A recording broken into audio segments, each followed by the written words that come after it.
berbicara dengan nada tinggi atau melontarkan kata-kata kasar. Tapi kita usahakan kalau kita melontarkan kata-kata kasar itu jangan dipakai, ya.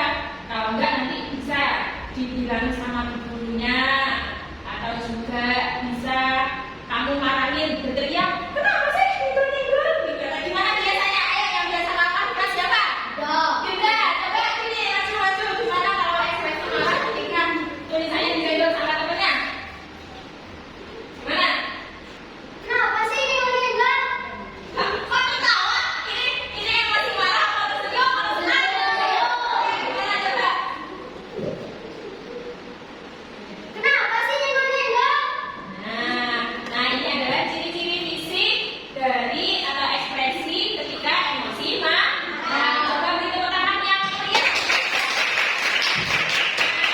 Emosi marah ada juga emosi sedih.